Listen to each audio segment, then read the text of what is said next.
उन दिनों की है जब हम बहुत छोटे थे। हमारा ददिहाल टोंक रियासत में था। टोंक एक छोटी सी स्टेट थी जिसमें नवाबों का राज्य था। तो हमारे पिताजी अ, पढ़ लिख के जयपुर आ गए थे और उन्होंने अकाउंट्स का काम शुरू कर दिया था। लेकिन हम लोग टोंक अक्सर जाते रहते थे, छुट्टियों में वहीं जाते थे। हमारे एक चाचा थे और एक छोटे चाचा थे और एक बुआ थी। छोटे चाचा जो थे वो पूजा पाठ में बहुत ज़्यादा व्यस्त रहते थे। उन्हें घर गृहस्थी से मतलब नहीं था। उन्होंने शादी से भी इनकार कर दिया था और बोले अगर शादी करोगे तो हम घर छोड़ के चले जाएंगे। इस धमकी से किसी ने उनसे शादी की बात नहीं की। धीरे धीरे क्या हुआ कि हम लोग टोंक तख्ता मोहल्ला तख्ता में रहते थे और हमारे बाबा का घर जो था काफ़ी लंबा घर था। एक तरफ एक हमारे ताऊ जी थे, उनकी कोठरी थी। उसके बाद दीवान खाना था जहाँ घोड़े, हाथी और घर के तांगे वांगे रहा करते थे और वहीं पशु भी रहते थे और वहाँ पे ये सब चीज़ें खड़ी रहती थीं। जब ज़रूरत होती थी तो वो आ जाता था बैलगाड़ी वाला और वो गाड़ी लेके हम लोगों को जहाँ चाहते चले जाते थे। वहाँ पर्दा सिस्टम बहुत था क्योंकि मुसलमानों का वो स्टेट थी।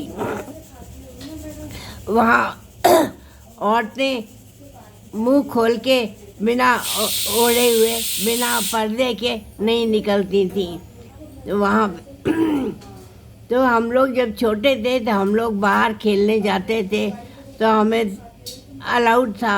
हमारे बड़े हमारे बाबा के बड़े भाई वो हमेशा बाहर खट्टे पर बैठा करते थे और बाबा का एक कमरा था और हमारे चाचा का एक कमरा था, एक कमरा हमारी अम्मा का था, एक कमरा हमारे पिताजी का था और एक कमरा हमारी ओम जी का था। तो इस तरह चार पांच कमरों का एक घर था।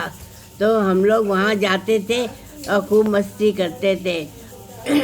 एक बार की बात है, किसी ने कह दिया कि आज टिड्डी दल आएगा। सब लोग घबरा गए, टिड्डी दल आएगा, परेशान हो जाएंगे, बहुत बड़ा टिड्डी दल आएगा। तो ओम जी लेटे हुए थे अम्मा के पास। बोले ठीक है, टिड्डी दल आएगा, मैं भगा दूंगा उसको। तो लोग हंसने लग गए कि तुम कैसे भगा दोगे टिड्डी दल को। लेकिन थोड़ी देर में देखा कि वो टिड्डी दल है जो दूसरी तरफ होकर के निकल गया। तो उनको थोड़ा सा लगा के पता नहीं इसके मुंह में क्या बात है जो ये कहता वो सच हो जाती है। इस तरह से छोटी छोटी बातों में वो कहा करते थे। एक दिन वो पूजा कर रहे थे कमरा बंद करके, तो हम और हमारा छोटा भाई प्रेम दरवाजे पे जाके सुनने लगे। धीरे से दरवाज़ा खोला और देखने लगे कि वो क्या करते हैं। तो उनको जल्दी से आए और हमें पकड़ के अंदर कर दिया। और अब हमारी माँ से बोले भाभी इन बच्चों को मत आने दिया करो, ये हमें डिस्टर्ब करते। ठीक है, हमारा जाना आना बंद हो गया। खैर हम अंदर ही उनकी वो कीर्तन करते थे, राम राम जाप करते थे और भजन कीर्तन किया करते थे। उनके 2-3 दोस्त थे, एक तो चांदमल जी थे, एक शीतर जी थे और भी 2-3 और थे, नाम हमें नहीं याद है। इस तरह से उनका अपना काम चल रहा था। तो वो टोंक के घर में मोहल्ला तख्ता में वो घर था। तो मोहल्ला तख्ता एक तरफ पूरब की ओर, उसमें मस्जिद थी थोड़ा दूर जाके, और वो गली में जा कर के दूसरी तरफ वो बाज़ार था। तो हम लोग वहाँ बाहर खेलते रहते थे। तो वहाँ पर रुक जाते हैं, याद नहीं है। बोलती रहो। तो उसके बाद क्या हुआ कि खैर इस तरह से हम लोगों का खेल चलता रहा। फिर हम लोग जयपुर आ गए। जयपुर आ गए तो पिताजी ने कहा कि ओम जी तुम जयपुर आ जाओ पढ़ने को, तुम्हारा वहाँ मन नहीं लगता है। तो ओम जी ने कहा ठीक है आ जाएंगे। अच्छा, उधर क्या हुआ कि हमारे बड़े चाचा के लिए वो जब नवाब साहब थे तो उनका काम अकाउंट देखना था।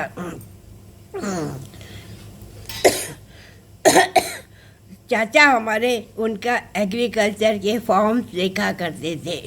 तो फॉर्म्स में एक दिन लिखा पढ़ी में कुछ गड़बड़ हो गई। तो नवाब साहब के लड़के ने कहा कि आप हमारा इतना पैसा है उसको किसी भी तरह दिखाओ मत और हमें दे दो। तो चाचा जी ने कहा हम तो नहीं, ऐसे नहीं दे सकते, हम तो नवाब साहब से पूछ के देंगे। तो बोले कि ठीक है मैं देख लूँगा तुमको। तो उन्होंने चाचा जी के पीछे गुंडे लगा दिए कि इनको मारना है। चाचा जी ने जयपुर में हमारे पिताजी को खबर दी। तो पिताजी ने कहा तुम रातों रात यहाँ आ जाओ। तो हमारे चाचा जी रातों रात वहाँ चले गए। शादी तो हो गई थी लेकिन चाची को नहीं ले गए, अकेले आ गए। वहाँ आके उन्होंने अपना एग्रीकल्चर ज्वाइन कर लिया, एमए एमएससी करने लग गए, वहाँ पढ़ने लग गए। थोड़े दिनों बाद चाची भी वहाँ गई। उधर क्या हुआ कि ओम जी के पूजा में बहुत डिस्टरबेंस होता था। तो वो बोले एक दिन चुपचाप घर से चले गए कि मैं जयपुर जा रहा हूँ, भाई साहब के पास रहूँगा। जयपुर आए, जयपुर आके बोले भाई साहब मेरा मन यहाँ नहीं लगता है, मैं तो जा रहा हूँ मथुरा।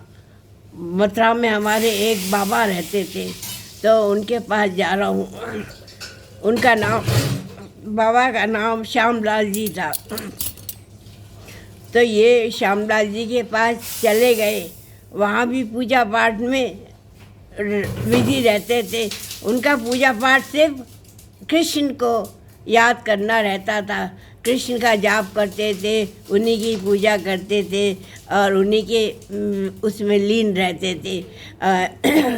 और तरह तरह के सपने देखते थे, गोपियाँ डांस कर रही हैं, कृष्ण सबके साथ डांस कर रहे हैं, इस तरह के उनके ख्वाब चलते रहते थे। तो एक दिन वो चुपचाप, उन्होंने अपने चाचा से भी नहीं कहा और वो चुपचाप वहाँ से घर से निकल गए और वो वृंदावन चले गए। वृंदावन जाके उन्होंने पहले तो मंदिरों में बैठ के पूजा करते रहे। लोगों ने कहा कि ये तो बहुत भक्त है, पूजा करता रहता है और उठता नहीं है, खाता नहीं है, पीता नहीं है, पानी नहीं पीता, बस पूजा ही करता रहता है। तो उन्होंने कहा कि आप ऐसे कब तक जिंदा रहोगे? तो हमने कहा हम जिंदा रहने के लिए थोड़ी कर रहे हैं, हमारा मन है हम कर रहे हैं। खैर उनका चलता रहा ऐसे ही।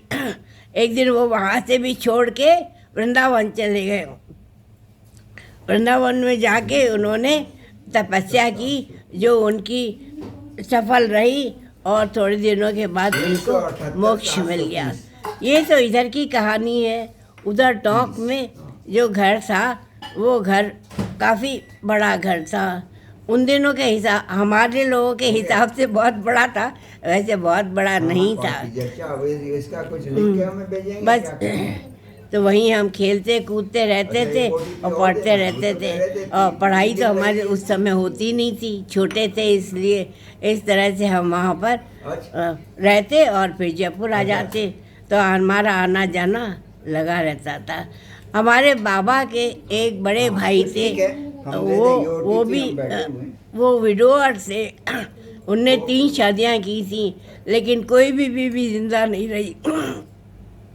तो उन्होंने कहा अब हम शादी नहीं करेंगे।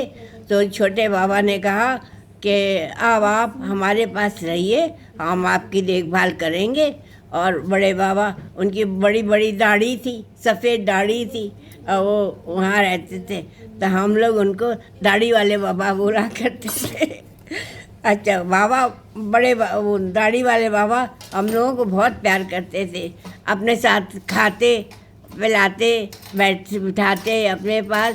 और हमारी माँ से कहते थे, बहू तुम इनको बहुत डांटती हो, इन्हें हमारे पास छोड़ दिया करो। तो माँ कहती थी ठीक है, हम आपके पास छोड़ देंगे। इस तरह से हमारी ज़िंदगी कट रही थी। तो टॉक के घर की बात जो होती है, वो वहाँ पे एक मोहल्ला था तख्ता, उसके ईस्ट में तो एक मस्जिद थी, और मस्जिद थी और बड़ी बड़ी वहाँ पे इमारतें थी। दूसरी तरफ जाओ तो बाज़ार था, तो हम ईदगाह कहते थे। तो वहाँ पे हम लोग दौड़ते हुए चले जाते थे और आकर के वापस कमरे में बैठ जाते थे। थोड़े दिन के लिए जाते थे, बाकी तो हम जयपुर में ही रहते थे। इस तरह से हमारा बचपन वहाँ बहुत अच्छा कटा। और जब पढ़ाई शुरू हुई तो हमें जयपुर में ही रहना पड़ा।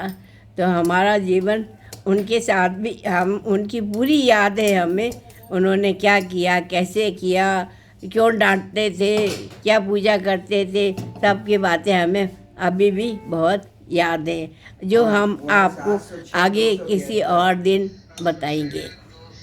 थैंक यू, धन्यवाद।